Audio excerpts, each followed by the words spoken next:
In this presentation, we will continue with the corporation comprehensive problem entering and adjusting journal entry related to depreciation.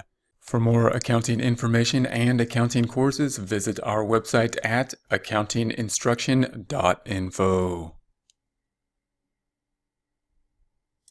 Information will be up top. We're going to enter that into our general journal and then post that to our worksheet.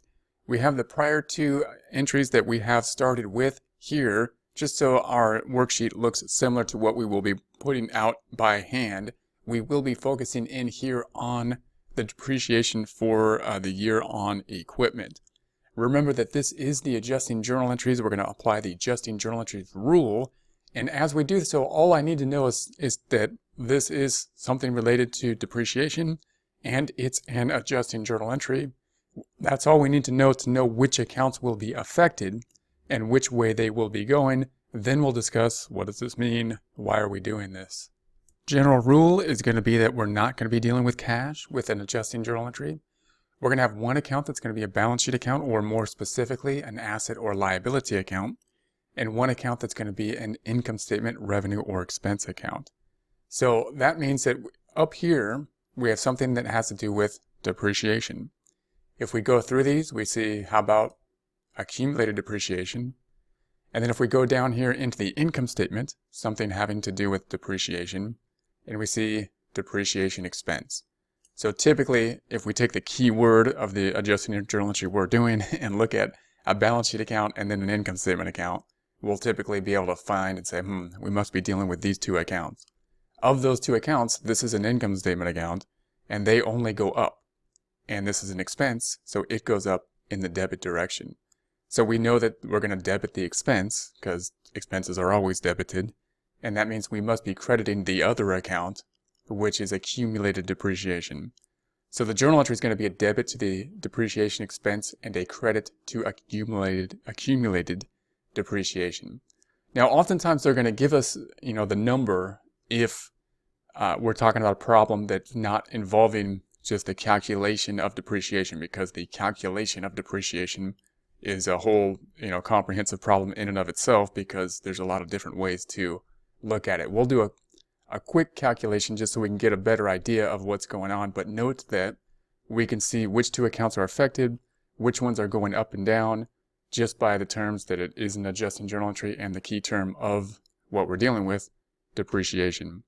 So then if we think about this, what are we doing here? Well, depreciation is related intimately to equipment, or property, plant, and equipment. This one dealing with equipment specifically. And depreciation, these are going to be depreciable assets or fixed assets, and the reason is because we're going to put it on the books and then we're going to decrease it in value in accordance with an estimate. Now, it's similar to supplies up here. Remember that supplies, we had $16,000 and we reduced it for the amount of supplies we consumed during the time period. You would think the same thing would go here. We'd say, well, here's the equipment. Let's reduce it by the amount of value of the equipment that went down because we used it. It got older. We consumed it. We used the equipment. And we don't do that directly. Instead, we make the decrease in another account. We kind of break out. We split up the T account into like a 7 and an R. And so that we break out half of the T down here. The credit side, the decrease side is going to be down here. Why would we do that?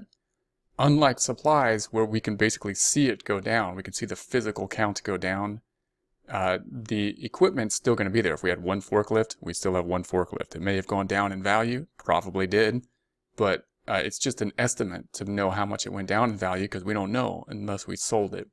So it didn't physically go down in units. It's still there. It went down in value. So what we want to do is tell our reader two things. We want to say, look, hey, this is what we bought it for, $60,000. We don't know how much it went down in value. It's a kind of a unique thing. It's a forklift, it's a big thing. So we're going to tell you how much we depreciated it by using an estimation method. And so that's why we're going to break this out so that you can figure out how much it went down by. We'll show you what the cost is, and the difference between the two is the book value. So then this depreciation expense then is going to be something related to depreciable assets, property, plant, and equipment type of assets, in this case equipment. So if we take this amount then, this 60,000, and we're just going to assume that it's straight line depreciation just for a quick calculation. We're going to say 60,000, and we're going to say that it was 5-year property, and then we bought it at the beginning of January. And so again, we're using like an assumption that we bought it right at the beginning of the month, or a convention that we're going to buy it at the beginning of the month, and that it's 5-year property. So if we had a $60,000 property and we divide it by 5 years, divided by 5 years, we're going to say that we're going to depreciate it each year 12,000.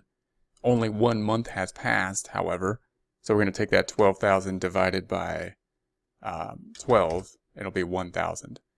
Now, sometimes you'll see this way. You'll say, well, if it's 5-year property and we're dividing it out monthly, it's going to be 12 times 5 years, or 60 periods, 60 time periods, 60 months.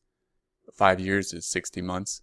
So if we took that 60,000 divided by 60 months, we get the same 1,000. So that's just a quick straight line method on how to calculate this. If we were to record this, then we're going to say the expense is going to go from 0 up by 1,000 to 1,000. Accumulated depreciation is going to go from 0 up in the credit direction by 1,000 to 1,000. Now note that this is kind of unusual because it's a contra asset account. It's an asset account that has a credit balance, which is contra to the norm, which most asset accounts have debit balances.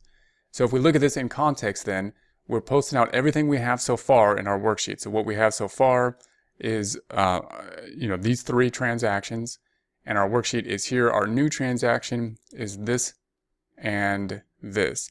And again, we can tick and tie out. The nice thing about a worksheet like this is because there's so few transactions here, we can tick and tie everything out. What happened with this latest one? We increased a contra asset account, which decreases assets. So in other words, we had the assets on the book of equipment, 60,000. Instead of decreasing it directly, we made this contra asset account, which tells our reader, look, it's on the books for 60.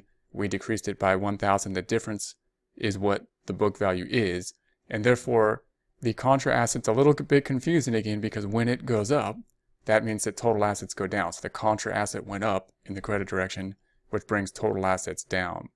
The expenses went up because we're really recognizing the kind of the use of the equipment, which is going to bring net income once again down.